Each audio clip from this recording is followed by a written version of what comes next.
দর্শক আমন্ত্রণ জানাচ্ছি চ্যানেল 24 এর নিয়মিত আয়োজন জানতে চাই শুনতে চাই আজকের পর্বে আমরা কথা বলবো সুইজারল্যান্ড ও বাংলাদেশের দ্বিপাক্ষিক সম্পর্ক এবং সাম্প্রতিককালে রোহিঙ্গা সমস্যা নিয়ে বাংলাদেশ যে সংকটের মুখে আছে সেই সংকটে ইউরোপের অন্যান্য দেশগুলো যেমন সহযোগিতা করছে তেমনি এগিয়ে এসেছে সুইজারল্যান্ডও সে বিষয়ে আমরা আলোকপাত করার চেষ্টা করব আর এই বিষয়ে কথা বলার জন্য স্টুডিওতে আজকে অতিথি হিসেবে আছে his excellency Rene Holenstein. Welcome to the show sir. Yes, good afternoon.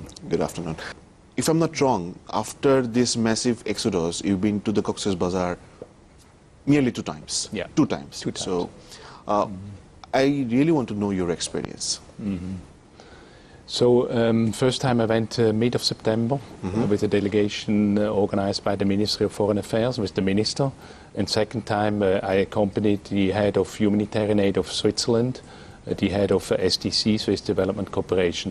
So my experience was I have never seen such a situation in my life. I have been working in my previous life, also in humanitarian aid. I have been to many camps, but I have never seen such a dire and catastrophic situation. It has slightly improved in terms of delivery of aid in between my 2 visits, but the situation is just unbelievable. What are the major challenges? Because it's almost 2 months. Yeah. What are the major challenges in front of Bangladesh in coming days, do you think? What do you think? From the point of view of Rohingyas and of the beneficiaries, the major challenge is to have food, shelter, water, sanitation, health. I mean, everything to some extent is a priority actually. Probably the most urgent thing is shelter and for people to feel a little bit secure once they have crossed the border. And that's the feeling that I got when we spoke to people, that they feel more secure.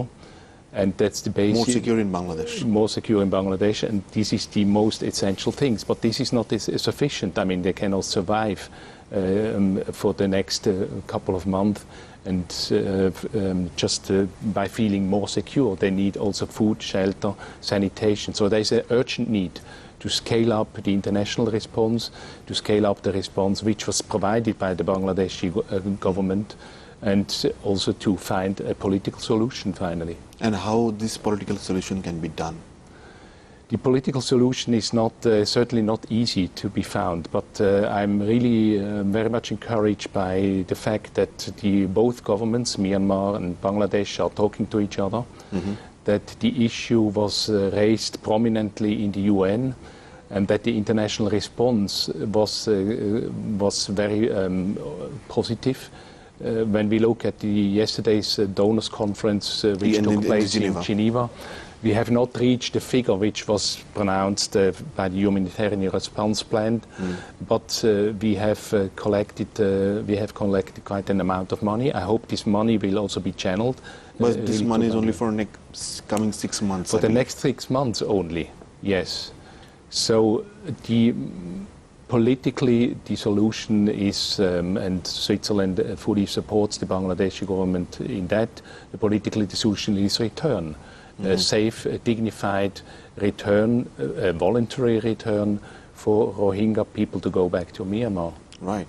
So we also have seen the pledging conference where EU is a joint initiative and Switzerland is one of the, I would say, powerful nation in the EU.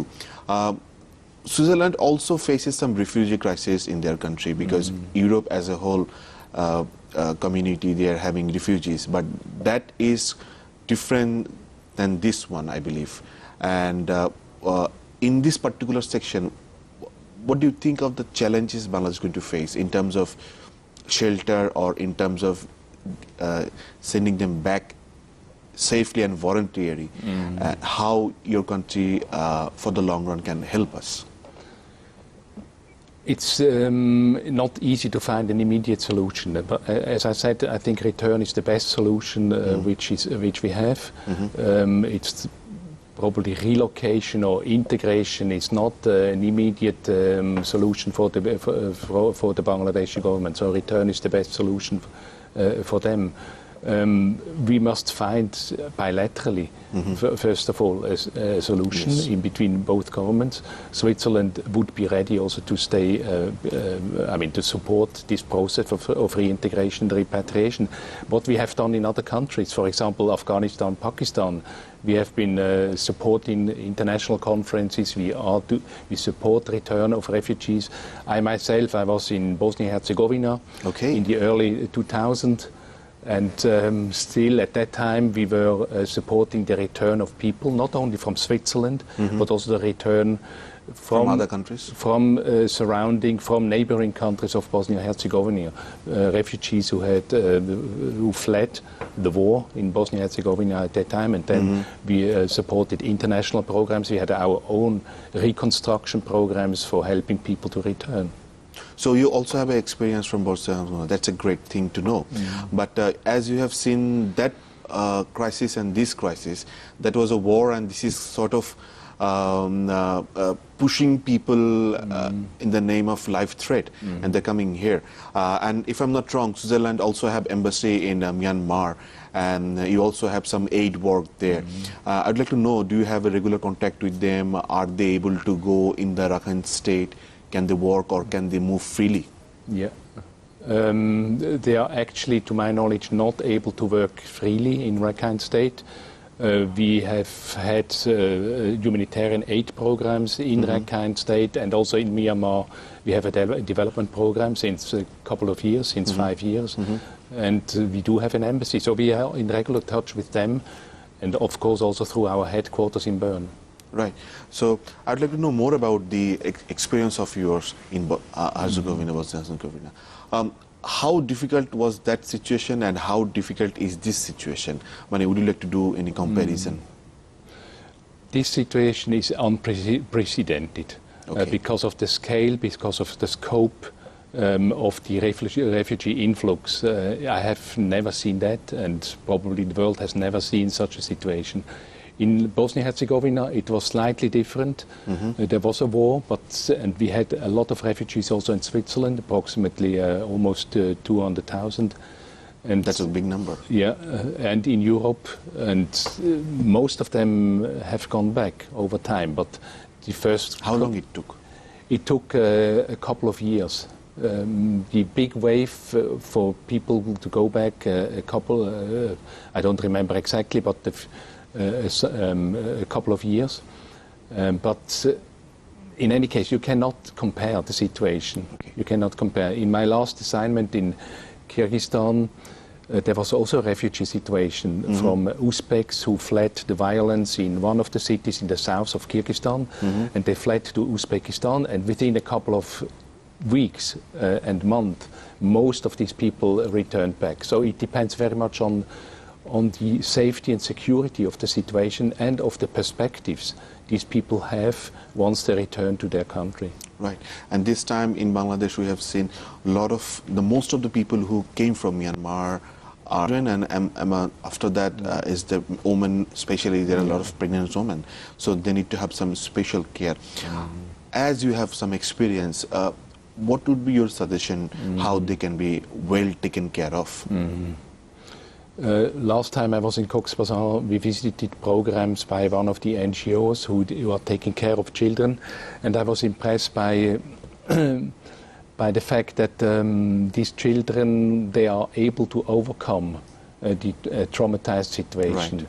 I hope so, but most of them most probably will be in a position to overcome this trauma if they get assistance, correct assistance. So we need this international assistance. For example, the animators there were playing with children, singing, drawing, so things which help them to overcome what they have lived in terms of violence when they fled their country. Right. So you're suggesting if they have the normal life as they used to have back there, that could have helped them to come out this traumatized situation. Excellence on this discussion. We have to take the first break, and we'll come back after the break and we'll discuss more about this. দর্শক, আমরা কথা বলছিলাম ঢাকায় নিযুক্ত সুইজারল্যান্ডের রাষ্ট্রদূত Rene হলস্টের সাথে। তার অভিজ্ঞতা থেকে বিশ্বের যে দেশগুলো তিনি কাজ করেছেন আমাদের এখানে যে শরণার্থী সংকট দেখা দিয়েছে সেটি সবচেয়ে ভয়ঙ্কর এবং সবচেয়ে আনপ্রেসিডেন্টেড। ফলে এই সংকট কাটাতে হলে সরকারকে নানামুখীভাবে কাজ করতে হবে। সরকার চেষ্টা করছে সুইজারল্যান্ড সহ ইউরোপের অন্যান্য দেশগুলোকে সাথে নিয়ে এবং দাতাগোষ্ঠীর সাথে নিয়ে। আমাদের এই আলোচনা চলতে থাকবে, সাথে থাকুন, ফিরছে একটা বিরতির পর।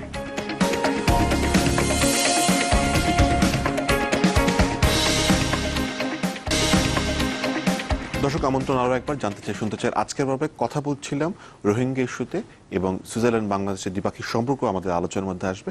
এবং আমাদের স্টুডিওতে আজকে অতিথি হিসেবে আছেন Rene Holenstein, his excellency Switzerland Embassy. Mr.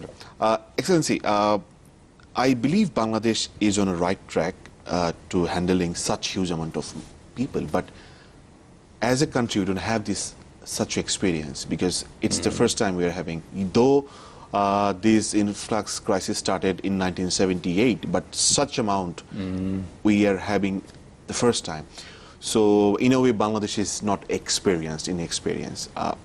How we really work together, country like Switzerland and with other countries, and can handle the situation in more better way. Yeah. First of all, I would like to commend the government and the people of Bangladesh of having received this number of people. This is absolutely, as I said, unprecedented. The generosity of the government is great.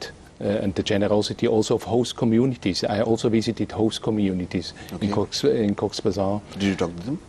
Did you talk to them? We talked to them, yes, and they are receiving these people because they see these people are in need, they need support, they need to survive. So I was really impressed to see these host communities to receive these people. So this is absolutely amazing. And if I'm not wrong, I believe you had a briefing a few days back by the Foreign Ministry where Bangladesh government took a stand not to call them refugee. They are calling them forcibly displaced citizens of Myanmar. Do you think that's a right wording? Look, there are international standards defining people who have crossed the border.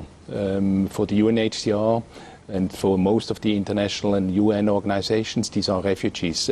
But I think this is not the most important thing. The most important thing is what is the government doing and what does the government to support and to accept these refugees. And as I said, I have never seen such a generosity like in Bangladesh, actually. Right. So how much money is Switzerland about to expend to help the government in coming days? Do you have any plan? Of course you had a plan, but you have to reshuffle the plan because things are changing every day. Yeah. Any idea you would like to share with us? Now, yesterday at the pledging conference, how it is called, where all countries came together in Geneva, Switzerland pledged $8 million in support of the refugee crisis, of the Rohingya crisis in Bangladesh. We have already dispersed approximately half of it. Through UN? Through UN organizations, but not only through UN organizations, also bilaterally, through NGOs, non-governmental organizations, and we have also provided, and we are still providing expertise. Okay. So people coming from expertise? Switzerland, for example, helping the UNHCR and IOM to set up the camps, to plan the camps, to have the site planners. Right. We have also people who are experienced in logistics, somebody who will be coming for helping the hospital in Cox's Bazar to scale up its response, its capacities to taking care of patients, because this is also one of the issues, the Rohingyas who are using, of course, the facilities of the government, and these are, so we have also to think of that. Right. And so we are acting at the different levels, not only financially and in terms of expertise, but also in kind. We have provided shelter kits, tarpaulins to these people and so on. Right. As you have an experience of sending the refugees back to their own country, and also you have the experience. The biometric database that government is making, how important is that and how this can be more rich? What would be your suggestion as you have the long experience? Registration in such a situation is key. to know who has come, who is the family, what are exactly their needs, exactly. I haven't seen the registration process in Cox's Bazar, so I cannot talk about it. I know that the UNHCR is also engaged in that. The government is doing registration, and also the international community. So it's extremely important to know who are these people, what are their needs, where do they come from, because once they want to go back, and they must go back. So we need to know where do they come from, what is this family, and so on. Right. Excellency, let's talk about the bilateral relation between both the countries.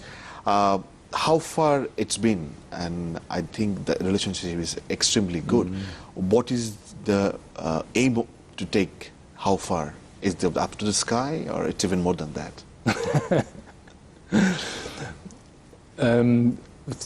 We will be celebrating 45 years of our bilateral relations between Bangladesh and the Swiss Confederations. This will be taking place on 2nd of November. So that's a great opportunity to celebrate the friendship which we have with the government, with the people of Bangladesh. Friendship and a relation which is based on mutual respect, but also on shared values. And so it will be a big opportunity, but we can still do better. We can do better in terms of trade, in terms of investment. We can do better in terms of political relations, in terms of exchange of people, of high-level visits to both of our countries. So I'm actually working on that. Right. So would you like to talk about more about the trade and investment? Is there any big plan that you would like to share with us? There are big plans. We are supporting, of course, Swiss companies which are in Bangladesh, and most of the international, multinational Swiss companies are already here in the country since a long time. And I think of the pharmaceutical companies, right, construction, any other company. Also, what is really encouraging is also that small businesses are now popping up. People from Switzerland, people who work in the ICT sector. Right. It's a booming sector. It's a booming sector. I think Bangladesh has also big potential. It has a huge potential in terms of young people, right, very keen to know, very educated. So there is a big potential for developing our trade and our bilateral investments. But I just want to mention that we have scaled up our trade over the last year. We are now reaching approximately $600 million yearly, and we are looking forward to supporting also to going up to at least 1 billion over the next couple of years, and to help and support the government to achieve its goals, and also to achieve its ambition to become a middle-income country. This morning I talked with somebody who worked in Bangladesh in the 1980s, okay, and she told me how big the difference is and between 30 years ago and nowadays. You have a lot of... Is she Swiss citizen or Bangladesh? She is a German citizen. Oh, that's great. Yeah. So she's why do you think it's great? I mean, I thought that either it could be the Bangladeshi citizen or Swiss citizen.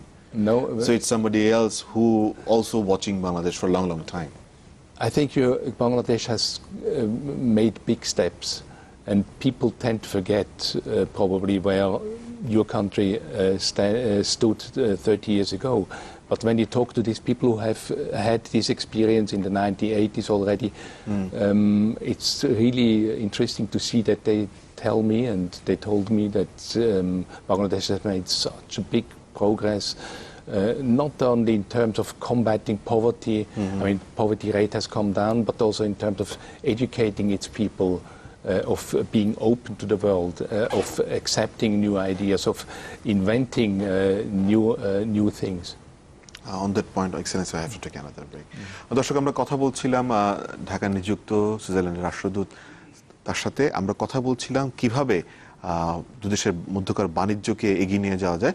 Switzerland আশা করছে যে সামনে হয়তো বা তাদের যে $600 million বাণিজ্য আছে দুদেশের মাঝখানে, সেটিকে তারা $1 বিলিয়ন নিয়ে যেতে চায়। এই স্বপ্ন তারা দেখছে। এই এমন সময় একটা বিরতি যাচ্ছি, সাথে থাকুন, ফিরছি একটু পর।